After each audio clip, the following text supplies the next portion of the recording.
Okay, it's my first Wiki weekend. Yeah, it is. And you had a really good idea that we're going to talk about today, and I'm actually kind of excited about it. Yay! Right, so Nisha, do you want to explain today's Wikipedia weekend for the lovely people at home? Well, I've not properly looked into it, but Yeah. I saw this article on Wikipedia that said incidents in Disneyland, and I was like, yes, that Specifically, sounds it's amazing. called List of Incidents at Disneyland Resort, which is an idea neither me or Lucas thought to have, and we're really excited to do it today and go through it. But what made you think of List of Incidents at Disneyland? Well, I quite looking up things like that, either creepy or unnerving or mysterious, or Well, events that have happened that are quite scary. Well, this is known, because you are a woman, that means you must watch serial killer documentaries all the time. Because Not all the time. If there's three things I know about women, it's that they all play The Sims. At one point in life, every woman goes through a period of I really need to play The Sims again. They all watch serial killer documentaries, and they all steal their boyfriend's hoodies. It's funny because I literally played The Sims last night because I really needed to play it. You need, see, look, I know women. Anyway. I know what I'm doing when I get home later. Play The Sims. Oh, man. So as per usual, we'll start at the beginning. So, list of incidents at Disneyland Resort. This is a summary of notable incidents that have taken place at Disneyland Resort in Anaheim, California.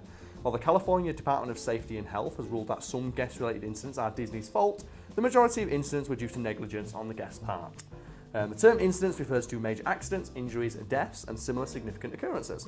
While these incidents are required to be reported to the regulatory authorities for investigation, attraction-related incidents usually fall into one of the following categories. So we have caused by negligence on the part of the guest, the results of the guest's known or unknown health issues, negligence on the part of the park, either by ride operators or maintenance, and generic accidents such as slipping and falling. In 1985, Time magazine reported that nearly 100 lawsuits are filed every year against Disney for numerous injuries that occur at the park. So let's start with Disney California Adventure. And we have one here, Guardians of the Galaxy Mission Breakout, formerly the Twilight Zone Tower of Terror. So I think it tells the ride and then the incident. So the incident is on August 18th, 2010, a 20-year-old man was hospitalized after falling 25 feet from the platform of the Tower of Terror. He was waiting in line to ride the attraction and climbed over the barrier before losing his balance. I knew instantly, I was like, I bet he climbed over.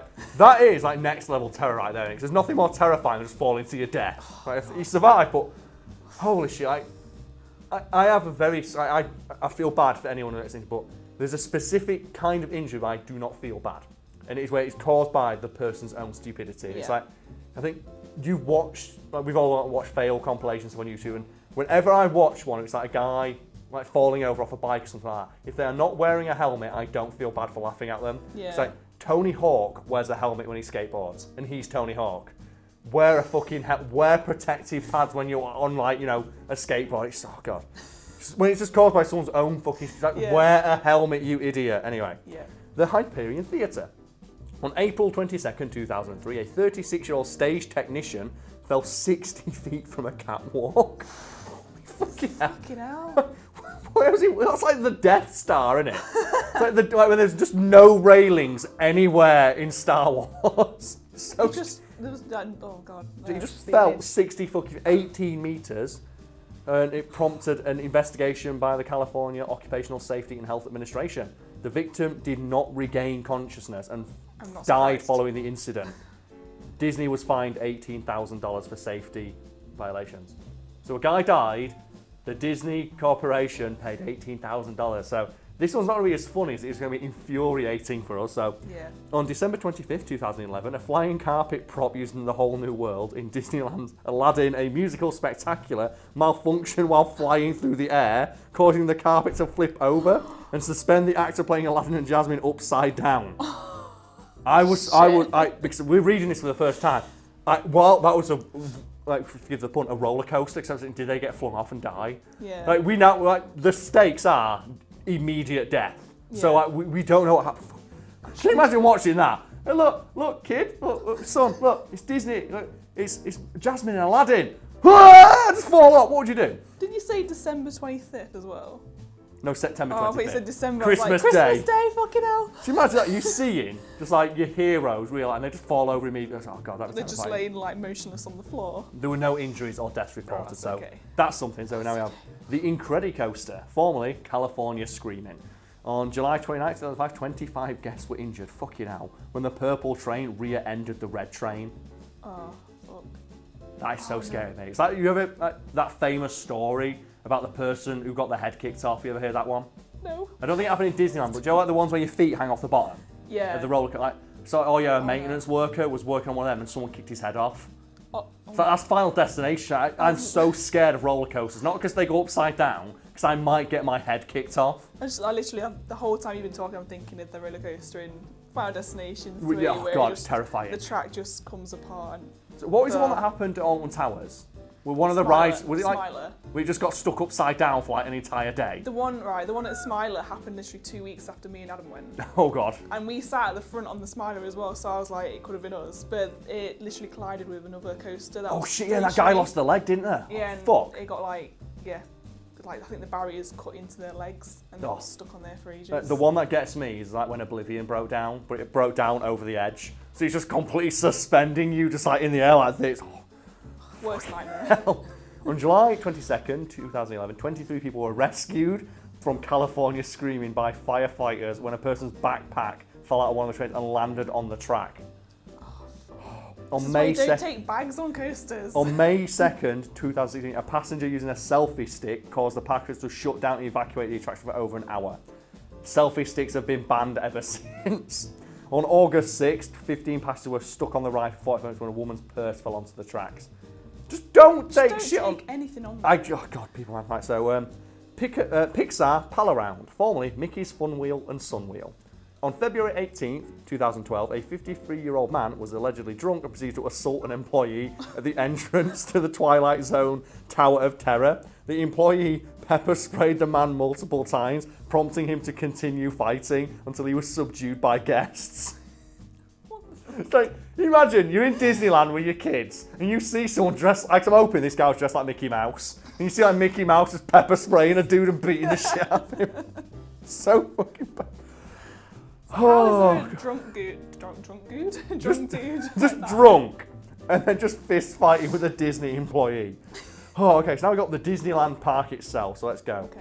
Alice in Wonderland. On December 21st, 2000, a 15-year-old boy from Mesa, Arizona was critically injured and suffered a broken leg after his left foot became stuck between a guardrail and a car he was riding in.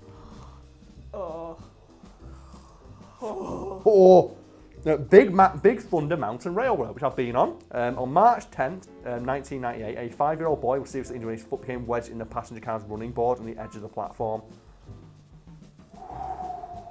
A Christmas fantasy parade. Oh no. Even Christmas isn't safe. On December 15th, 2018, a float depicting Santa Claus on his sled partially collapsed during a performance, causing the sled to fall down. This caused the actor playing Santa to be thrown off the sled, leaving him dangling by his safety harness. Well, he's terrified. Kids like Santa. So not only we got like people just straight up fucking dying, Santa got kicked off his own fucking sled. I'd like to think that all these things happen on the same day and there's one kid ruinously traumatised. Right, it's a small world. God, I hate that ride. On November 27, 2009, the ride broke down while a guest with quadriplegia was riding on the ride. The guest was stuck in the ride's goodbye room, the final setting of a Small World, for 40 minutes. Oh, so he was trapped in a small world for 40 minutes and he literally could not move because he was a quadriplegic. Yeah, I know people that got stuck in a small world and said it was terrifying. Because it's just endless. It's just, the music stopped, and it's just these like hundreds of terrifying children. Like, the thing is though, staring at you. Those were lucky because this guy, he suffered from medical conditions that were aggravated by the blaring music and inability to exit the ride. So the music played for the full 40 minutes on loop. And if you don't know what the Small World is, it's the most annoying song ever. It's so bad. And this guy had to listen to it for 40 minutes straight at max volume. So how long is the ride normally? It's like 10 minutes. 10 minutes. It's so bad. I hate it. On the night of February 28th, a small fire broke out in the backstage area. Oh no. The Matterhorn. In May 1964, a 15-year-old boy from Long Beach was injured after he stood up on the Matterhorn and fell out. It was reported that his restraint was undone by his ride companion. He died 3 days later. He was Disneyland's first fatality. And he hadn't even got a name. It's just the Unnamed Boy. The Unnamed Boy. They should have like a tribute to him. Do you know, like the Tomb of the Unknown Soldier? Yeah. They should just have a tribute to him. Like, it should be like Disney, like, do you know, next to the one of Walt Disney, it's like a monument to the people who died at the park.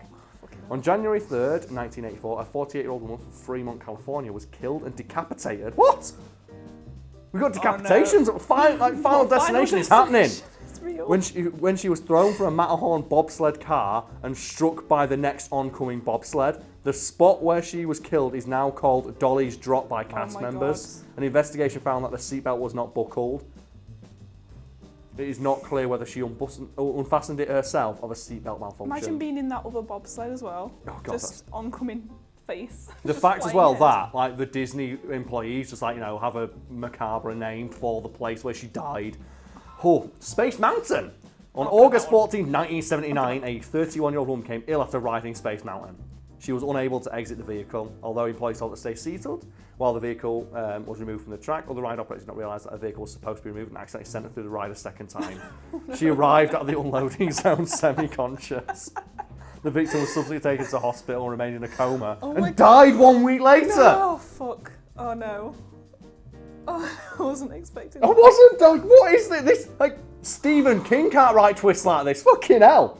Like, Just from going on it she got stuck two on times it. in a row. It's the fact they sent her around a second my God. time. So, oh no, this woman, she's really ill. Oh, like, imagine, like, you are dying. Are you slipping into, like, you're on the verge of slipping into a coma? Do you know what you don't need? Space Mountain. I'll tell you that for free. Fucking hell. I feel bad for laughing now. Lucas's face when I said she went around a second time, just, she like Macaulay Culkin just all up in it. Oh, That's bad.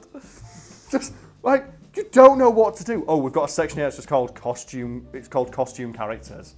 Oh, we've got to read this section. Go for it. In 1976, an unidentified woman sued Disney Parks Corporation because she claimed that one of the three little pigs on the It's a Small World attraction grabbed and fondled her.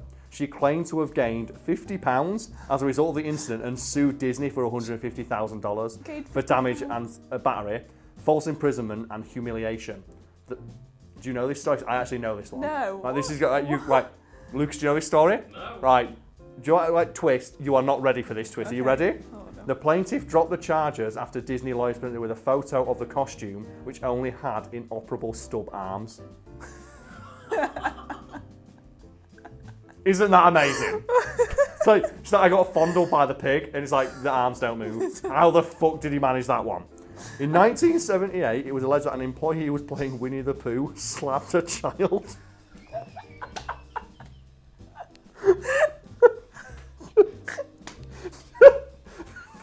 Please on purpose. Caused bruising, recurring headaches, and possible brain damage. Oh, fucking hell, no. The worker testified that the girl was tugging at his costume from behind. When he turned around, he accidentally struck the girl in the ear. At one point, the employee entered the courtroom after recess wearing the Pooh costume.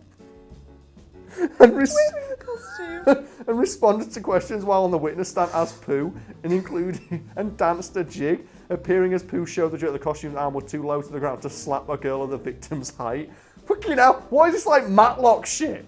Like Disney height, like, I know Disney can afford the best lawyers, but holy shit. Can we just point out that Winnie the Pooh got taken to court? Just a beer. Do you know what that is? That's a Fact Fiend video ready to be made right there. Fuck it, we're talking about that time Winnie the Pooh danced in a courtroom. In August 2012, a family claimed an employee playing the White Rabbit was being racist towards their 6-year-old son. How? Other report, like by refusing to hug him, other reported activities include refusal to hold hands and refusal to allow the child to sit on the character's lap. The family claimed the character was interacting with white and Asian children. While Disney did offer an apology letter and passed to the family refused the offer and filed a lawsuit. Disney would not confirm if the employee was still employed. The lawsuit was settled in 2013. Fucking hell, Disney. I don't know what to say. Like, I have never been more on edge doing anything in this channel. Guest altercations. On August 6th, 1970, the Youth International Party held a publicly promoted gathering at the park called the First International Powwow, with the intent to liberate Disneyland from the establishment by anticipating a large riot. Every police department in Orange County provided additional security and a special court set up to process mass arrests. What? Why do we give Disney that much power? Disney's like, we need you to send these people to jail as quick as fucking possible. The powwow was largely peaceful, although Disneyland closed early after the Yippies replaced the American flag at Fort Wilderness with their own. As police attempted to escort Yippies out of the park, fights broke out between Yippies and other guests, and at least 18 Yippies were arrested. Jesus. On March 7th, 1981, an 18-year-old boy was fatally stabbed with a knife during a fight with a 28-year-old man after the victim supposedly pinched the man's girlfriend in Tomorrowland. Fucking hell. Just this is the thing of, like, you can only imagine this happening while all the people wearing those stupid, like, Mickey hats. Yeah. It just doesn't seem right, does it? Just this mess- doesn't happen at Disneyland. It fucking does. On July 6th, 2019, I was here for that. I was here. This happened while I was in the park, but I didn't see it. On July 6th, 2019, here's a picture of me at Disneyland. A fight broke out between 4 people at Mickey's Toontown after reports of a woman spitting in a man's face occurred. 4 people and their families were escorted off the property. You didn't see it. No, I didn't see it, but it happened when I was in the park. Were you the one that spat? No, I was not. But, like, guys, just discuss. I'm The fuck? speechless. I don't know if I want to go to Disneyland anymore. I never knew. Like, that is probably the most exciting thing Disney's ever done. So I was more excited, I was like more on edge during that than I was during Endgame. I'll tell you that. Fucking just There was some roller coasters in that one. just that twist of Hey. Winnie the Pooh slapped a child and then turned up in court in costume. It's just so many twists. I've never, like, Nisha, you're going to be on another one of these videos. That was fucking amazing.